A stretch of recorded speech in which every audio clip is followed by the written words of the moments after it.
Hello সবাইকে। একটু দিদির বাড়ি এসছিলাম কাল, আর দিদিকে বলেছিলাম যে যখন তোর বাড়ি যাব তাহলে একদিন কচু পাতা দিয়ে চিংড়ি খাওয়া হবে, কেননা চিংড়ি আমাদের বাড়িতে হয় না, আমার হাজব্যান্ডের বারণ চিংড়ি খাওয়া, ওই জন্য হয় না।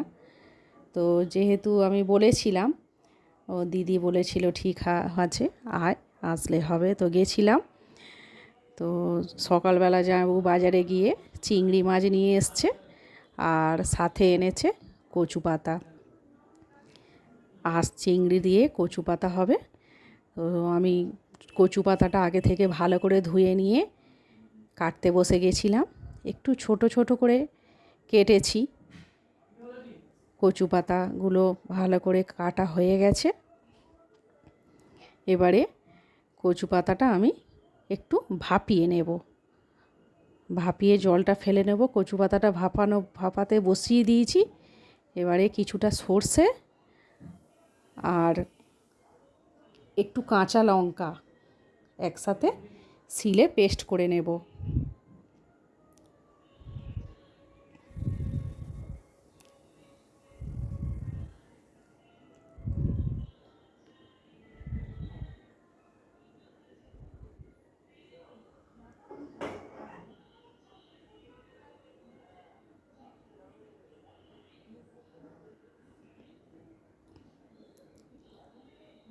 কিছুটা সর্ষে আর কাঁচা লঙ্কা শিলে পেস্ট করে নিচ্ছি।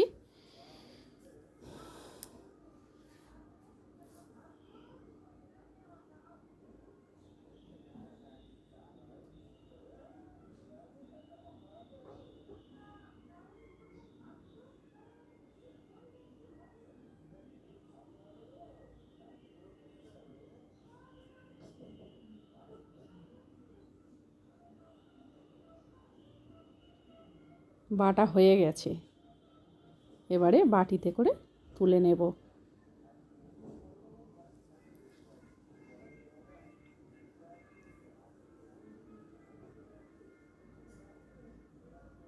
সর্ষে আর কাঁচা লঙ্কাটা যখন বাটছিলাম ততক্ষণে কচু পাতাটা ভালো করে ভাপিয়ে নেওয়া হয়ে গেছে। এবার জলটা ঝাড়িয়ে দিয়ে একটু হাত দিয়ে ভালো করে ম্যাশ করে নেব।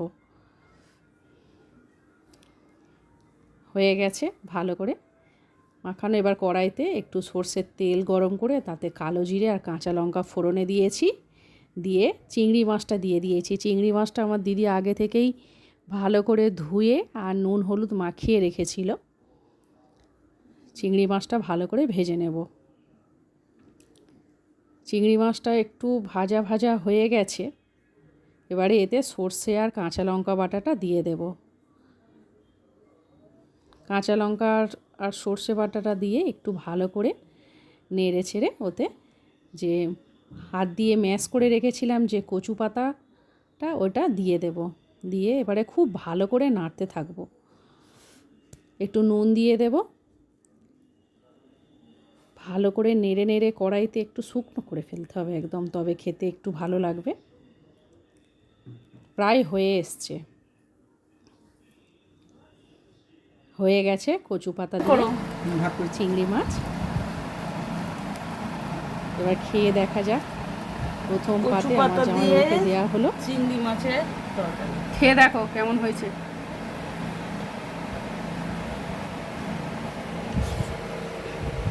জামাইবাবু খাচ্ছে। কেমন হয়েছে? হয়েছিল খুব ভালো। কচু পাতা চিংড়িটা কিন্তু বেশ ভালো খেতে হয়েছিল।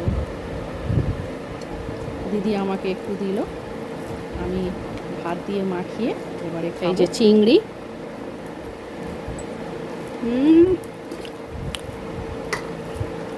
খুব সুন্দর হয়েছিল। একদিন